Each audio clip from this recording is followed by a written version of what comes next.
Brasil está comemorando o centenário de Tancredo de Almeida Neves, o primeiro presidente da República escolhido que foi acometido de grave enfermidade no dia da sua posse.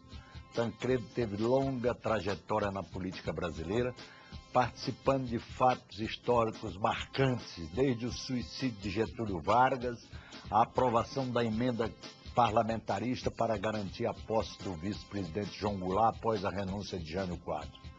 Era o líder do governo quando a intervenção militar depôs o presidente João Goulart em março-abril de 64. Para falar dessa personalidade forte e complexa, convidamos os deputados Mauro Benevides, do PMDB do Ceará, ex-presidente do Senado, que conviveu com Tancredo, e Bonifácio de Andrada, do PSDB de Minas Gerais, de uma família de udenistas em Barbacena, em Minas, que foi adversária de Tancredo Neves. Deputado Mauro Benevides, como é que o senhor vê a figura de Tancredo Neves passado cerca de 20 anos dessa convivência que o senhor teve com ele? Olha, Tarcísio, foi uma convivência que marcou indelevelmente a minha própria existência, porque Tancredo era uma figura carismática que, na interlocução com os amigos, quer seja na tribuna, quer seja em rodas menores, ele sempre deixava presente a sua sapiência, o seu descortino, a sua clarividência e, sobretudo, sabia defender os seus pontos de vista com absoluta tranquilidade. Ao terminar aquela roda, aquele debate, ele deixava sempre a lição de uma experiência e nos remetia a uma reflexão, para que nós constatássemos que, efetivamente, aquela diretriz que ele preconizava era a que mais se ajustava à realidade então vivenciada pelo país. E cumpre lembrar um aspecto importante. O senhor era muito ligado ao doutor Ulisses Guimarães, que era adversário dele, competidor dele no MDB antigo.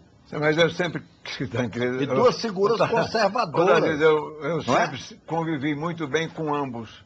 E talvez até em determinados momentos eu serviria como traço de união entre os dois grandes líderes, todos, Ulisses e Tancredo, como uma das maiores expressões da vida pública, com quem eu convivi de perto. O Tancredo, desde 1974, quando me lancei candidato ao Senado, e ele fez questão de ir ao Ceará, ocupar os canais de televisão e, naturalmente, pedir o apoio para uma candidatura que, ao iniciar-se, não apontava para qualquer perspectiva de êxito. Mas a presença de Tancredo em determinado momento e de Ulisses, noutra ocasião, num comício de maior dimensão que foi feito em Fortaleza, ambos contribuíram naquele momento de forma significativa para a minha eleição ao Senado, no maior desafio de toda a minha carreira política. Agora, em relação ao Ulisses, eu tive uma convivência mais arraigada, porque integrávamos juntos a Comissão Executiva Nacional do PMDB. Ulisses presidente e eu tesoureiro. Durante 15 anos fui tesoureiro do PMDB e Ulisses sempre me delegava aquela confiança que era um traço característico da sua personalidade. Tanto assim que quando as suas contas eram aprovadas, ele se regozijava, me cumprimentava pelo êxito da ex-ação demonstrada na apresentação das contas. Tanto que o senhor chegou a diretor do Banco do Estado de São Paulo. Claro, teve aquela experiência em São Paulo e depois, em função dessa experiência, é que o Tancredo me convidou, naquela fase em que estava sem mandato, me convidou para presidir o Banco do Nordeste, que também foi uma função importante que ele me escolheu, apontou os diretores, mas em relação aos diretores, ele me delegou competência para fazer a seleção, levando em conta, sobretudo, a competência que eles efetivamente possuíam quando compuseram a diretoria do Banco do Nordeste. Doutor Bonifácio de Andrada, de ilustre família mineira e brasileira, o senhor foi adversário de Tancredo. Não, de certa maneira. Eu conheci família? Não, também não. A Tancredo Neves, eu conheci muito Tancredo Neves, convivi muito com ele, porque eu sou de Barbacena e ele é de São João del Rei. uma cidade da outra, meia hora de distância. De modo que até as atividades políticas eram muito próximas umas das outras. E sabia de história do Tancredo, da família do Tancredo, da presença do Tancredo Neves em São João del Rei. E é curioso porque o Tancredo Neves começa a sua vida pública no Partido Progressista do presidente Antônio Carlos Andrada. Quando em Minas houve uma movimentação contra o antigo PRM, o presidente Antônio Carlos criou o Partido Progressista. E lá em São João del Rei, os Viegas, que eram os pais políticos de Tancredo Neves, aderiram ao Partido Progressista. E Tancredo ficou sendo o líder deles, inclusive na Câmara Municipal de São João del Rei. E ele era líder político local e advogado ilustre, e era um homem de muita atuação, jogador de futebol. É engraçado que ele jogava futebol no time de São João del Rei Moço, e papai jogava futebol no time de Barbacena. Então era o Olympique contra o time de São João del Rei. De modo que é uma convivência grande. Sabe que o Paulo Afonso me contou?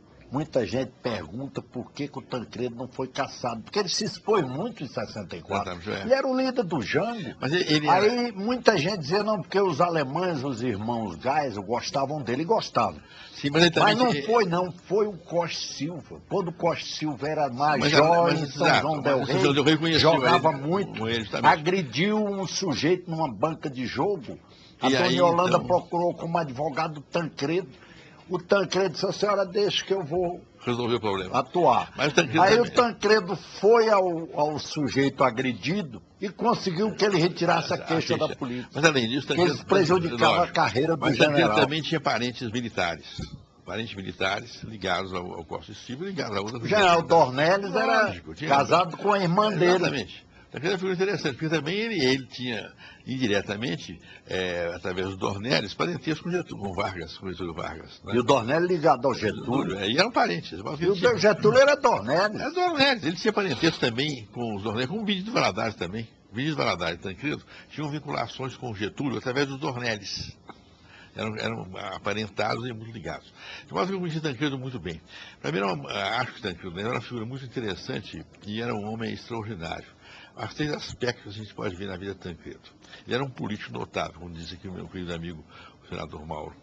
Ele era um político habilidoso, ele sabia fazer. E essa política é interessante. É o político mineiro que vive no município e que disputa a luta local. Em Minas Gerais, todos os políticos mais tradicionais são políticos vinculados a municípios. É interessante isso. E ele era um intelectual também. É isso que eu vou falar.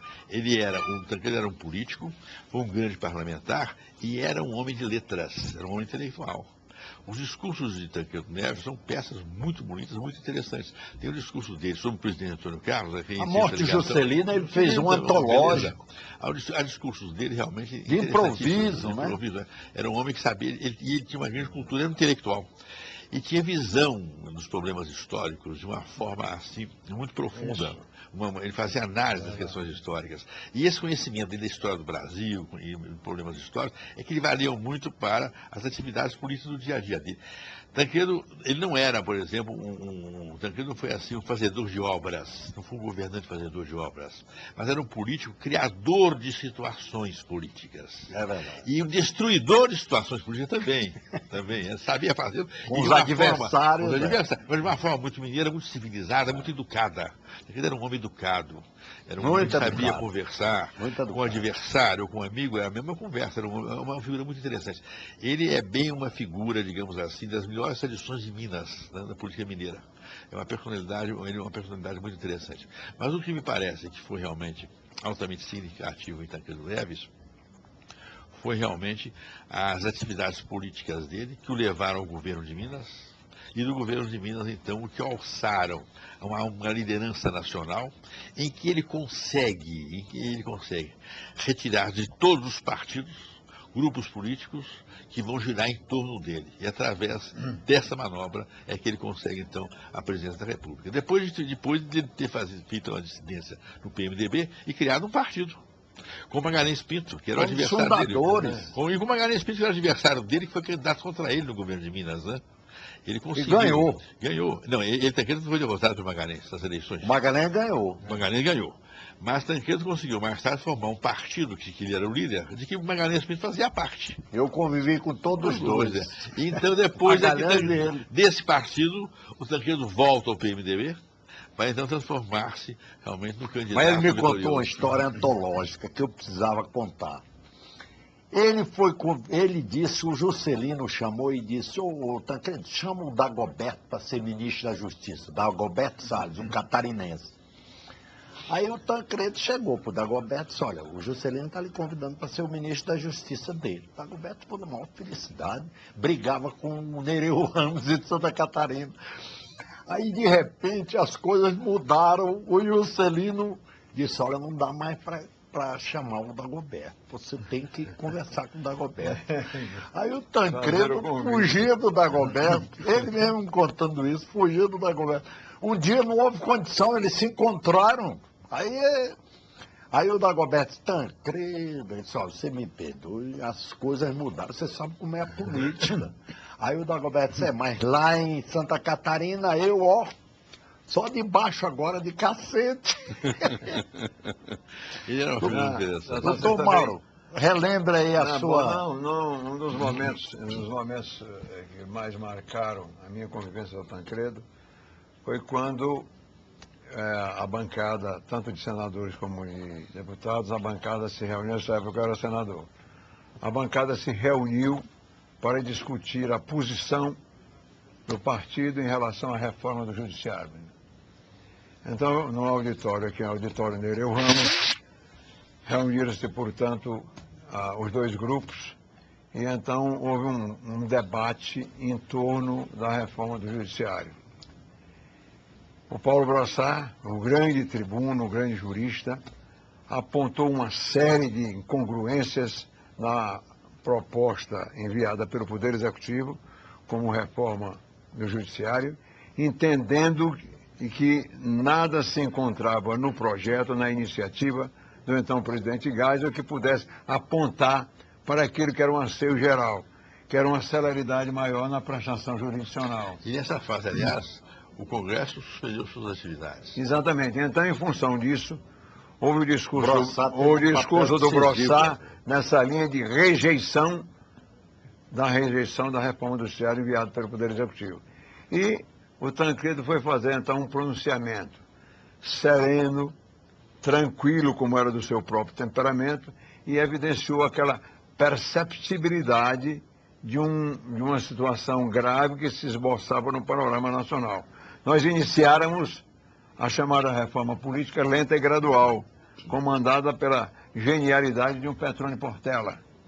E então, o Tancredo demonstrou que se nós não nos ajustássemos àquele momento que ainda era de transição, para que se chegasse logo depois a um processo de estabilidade, ainda se demorou um pouco, só se chegou a isso em 88, então prevaleceu o ponto de vista defendido pelo Brossard. Agora, diante de uma advertência firme, decidida, do Tancredo, que mostrava o caminho, que não era o momento ainda para aquela ruptura que representaria um confronto entre o parlamento e o próprio presidente da República. E o resultado é que o Tancredo estava certo. Diante da recusa do nosso plenário, a proposta enviada pelo Poder Executivo, nós chegamos ao gesto extremo e o presidente Geisel decretar, por 20 e poucos dias, é verdade, o recesso do Congresso Nacional, sob a égide ainda da reforma política, cuja coordenação estava nas mãos competentes do Petrone Portela. E, paradoxalmente, a decisão do Geisel, que parecia um retrocesso, era, na verdade, uma decisão para garantir o sucesso da abertura democrática, para tranquilizar os quartéis, de que ele não estava deixando o inimigo assaltar a cidadela, né? Senão a maioria dos militares ficava contra ele. Mas assim... Não, peraí. Mas depois de tudo isso, depois de tudo isso... interessante que eu preciso dizer aí, é que essa reforma do judiciário, é uma coisa estranha, ela não foi feita pelo Geisel e pela equipe dele, não, foi feita pelo Poder Judiciário. E o ministro Alckmin, tio do nosso candidato, que era do Supremo Tribunal Federal, que era um ministro importante, foi quem praticamente redigiu essa reforma. E essa reforma é que dá início a esse processo de fortalecimento do Poder Judiciário hoje, que a atual Constituição de 88 foi consagrar e ampliou.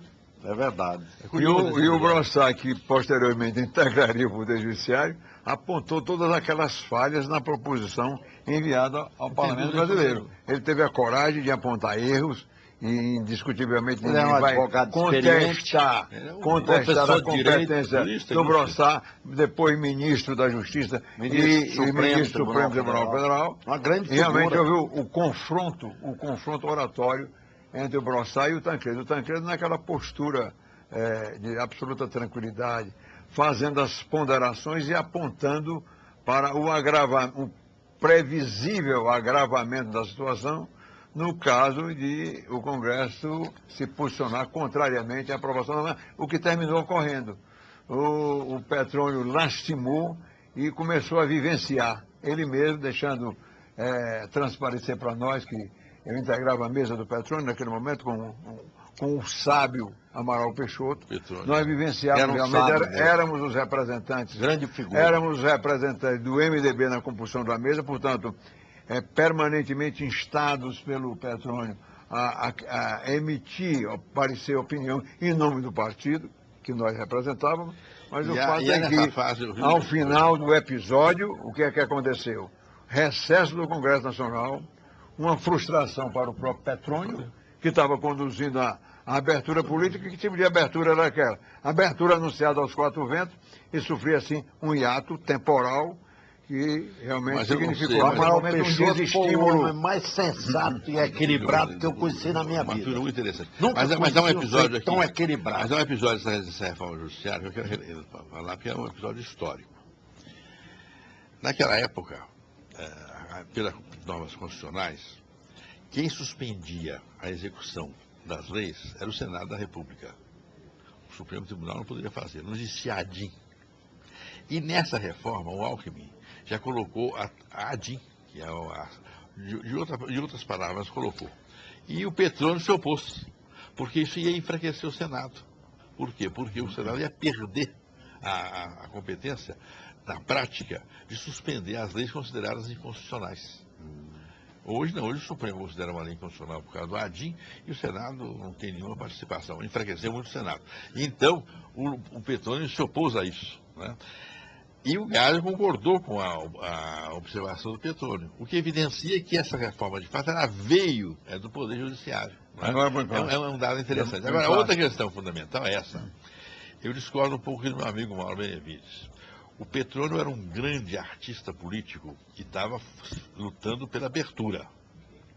Então, ele participou junto do Geisel e teve plena conscientemente de que devia suspender as atividades do Congresso para poder vender.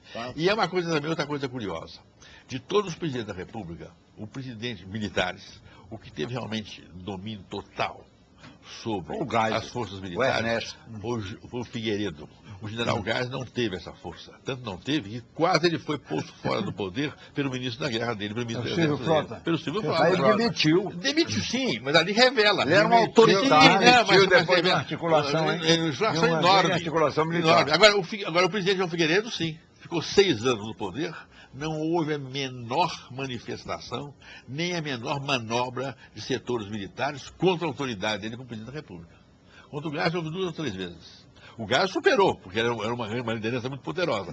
Mas o presidente João Figueiredo, indiscutivelmente, de todos os presidentes da República Militar, foi aquele que, no poder, manteve-se realmente incólume na sua autoridade. Mas não tinha as qualidades de estadista isso é outra coisa, general Geisel. Isso é outra coisa. Eu quero dizer, não tinha um preparo. Não, mas eles não têm dúvida. Não, eles não gastaram branco.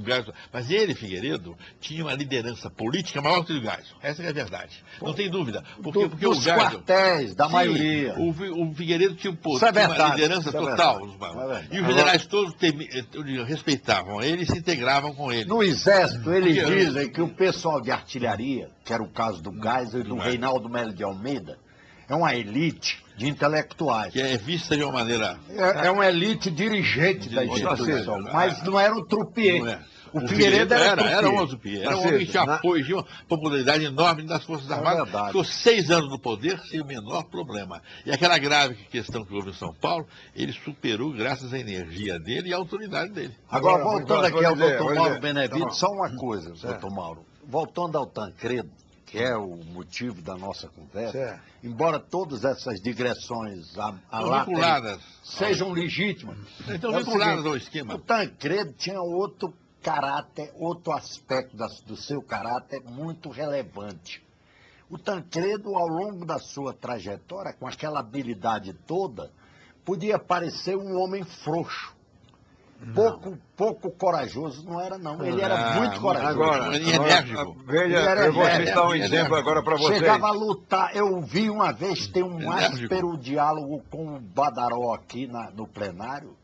Negócio de sujeito que topa qualquer coisa, até o esforço enérgico. físico. Olha, Tarcísio. Tinha coragem pessoal. Tinha, não tem dúvida nenhuma. Vou No mencionar caso um do fato. Getúlio Vargas, ele foi até o túmulo Tudo bem. do Getúlio e fez Foi de uma discurso. coisa. Agora, veja a postura do Tancredo e a sensibilidade que ele tinha para antever a gravidade de fatos emergentes que ele já vislumbrara e que na grande concentração do Vale do Anhangabaú, com 1 milhão de pessoas lá presentes em São Paulo, o Tancredo, todos os oradores, Montoro inclusive, Ulisses com aquela veemência habitual, o Tancredo fez um discurso aprumado, praticamente querendo dizer a todos nós que vamos chegar ao poder, mas vamos aguardar a oportunidade de fazê-lo.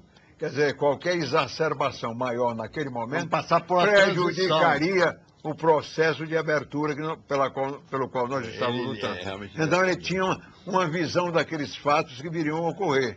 Então é essa lição que nós pudemos extrair hoje nessa comemoração do centenário do Tancredo. Era um homem que visualizava as dificuldades que estavam exatamente para surgir, para aparecer. Então sabia fazê-lo sem se descaracterizar, evidentemente, nas suas convicções, mas praticamente recomendando a todos nós uma postura de tranquilidade, de paciência, porque nós terminaríamos realmente vencendo aquela fase de anormalidade política. Quando a internação se tornou imperativa, ele manifestava o receio de que os generais não deixassem o Sarney tomar posse. Ele dizia na intimidade dos seus receios de que os generais não deixassem o Sarney tomar posse. E agora Os generais preferiam, achavam que quem devia tomar posse era o Ulisses Guimarães. Olha, Figueiredo não deu posse ao Sarney. Não passou a faixa. Não passou a faixa, por quê? Porque ele considerava que devia ser o presidente Ulisses, é que devia assumir a presidência da República. E o general Ivan Mendes, chefe do SNI, que morreu agora há pouco, me contou no apartamento dele aqui, na 308, se não me engano, um apartamento que ele tinha, já se mudando para o Rio, me contou que os generais tentaram um golpe. Figueiredo, com o Walter Pires, tentou um golpe às últimas horas e os generais não concordaram. O alto comando do Exército não ratificou o que eles queriam e o golpe se frustrou. Tentaram dar um golpe para evitar a posse. Outro fato, se você em favor do Ulisses. Em favor do Ulisses Guimarães. Se você... Em favor do presidente Ulisses Guimarães. Os militares achavam que quem tinha que tomar posse era o Ulisses Guimarães. Por isso é que o Figueiredo não deu posse ao Mas era uma minoria. Sim, não, mas era o pensamento do presidente da República. A maioria ficou com o Tancredo. Não, mas aí não, o Tancredo estava morto. O Tancredo já estava superado. Sim, mas a linha do Tancredo. Eu sei, mas o Tancredo temia que porque quem escolheu o general Ivan Mendes foi o Tancredo. Sim, mas o Tancredo temia intervenção militar. Agora, o que eu quero dizer é o seguinte, o presidente Figueiredo sustentava que era Ulisses Guimarães que devia assumir a presidência da República, e não o presidente Sarney. O Leitão de Abreu abertamente defendeu isso. Exatamente. Quando o Ulisses foi lá. Exatamente. E o Ulisses voltou, e o Paulo Afonso me contou, e disse mesmo assim, eu não vou começar o processo de abertura passando por cima da normalidade, da transição. O Ulisses se sacrificou por causa do processo. Se sacrificou. Ele tinha medo de uma ruptura. Se sacrificou politicamente, né? Porque juridicamente a questão era discutível. Politicamente. Juridicamente era discutível a questão. Era discutível e foram ouvidos vários juristas na época. Agora, o ministro Ulisses... Supremo, todos ficaram contra a tese do doutor Leitão. Tarcísio, Todos eles preferiram o Sarney o tomar Ulisses posse. se arreceou. Aí era a onda nacional, era o domínio da Arena. A Arena preferia o Sarney. Houve uma articulação A Arena política. preferia o Sarney. Mas, juridicamente, há pessoas de alto valor que sustentavam a posse do Ulisses. O próprio Ulisses... O Leônidas ficou com o Sarney. O próprio Ulisses se Ministro arreceou da guerra. de que houvesse uma reação também a ele, Ulisses, de setores militares. Ele se arreceou de que, em relação a ele, houvesse também uma reação militar. E por isso ele se precautelou e partiu para outra solução, que era a presença do Sarney. Talvez. Agora, ele teve essa sensibilidade política, e esse gesto de desprendimento, que no momento em que nós fazemos um relato histórico de fato que nós presenciamos, nós estamos aqui prestando também essa homenagem à desambição de Ulisses Guimarães, que, em nome de um interesse maior, que era a normalidade institucional, ele se resguardou de assumir o poder naquela ocasião. Porque realmente o presidente Sarney representava, digamos assim, a ponte, né, uma transição, mais do que Ulisses. Então Ulisses percebeu isso, que para a abertura o Sarney era mais conveniente do que ele próprio. Mas muitos não se consideravam. É interessante esse episódio. Agora, o Tancredo, uma vez, no Copacabana Palace, eu estava com o Álvaro Caldas, que escreveu Tirando o Capuz, ele estava na clandestinidade. Eu ao lado dele, andando no Copacabana Palace com o Tancredo, e ele disse umas coisas que o Tancredo logo notou, que de alta sensibilidade, notou que ele estava numa linha de extrema esquerda. Aí o Tancredo diz, os marxistas acham que é possível resolver as coisas no sistema capitalista a porrada, e não é.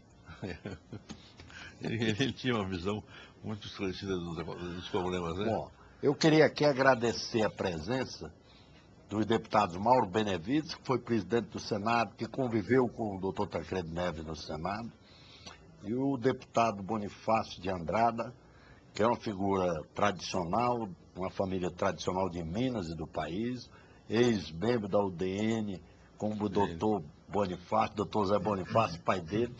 Muito obrigado, foi uma conversa muito agradável. Muito obrigado pela audiência e até o próximo Brasil em Debate.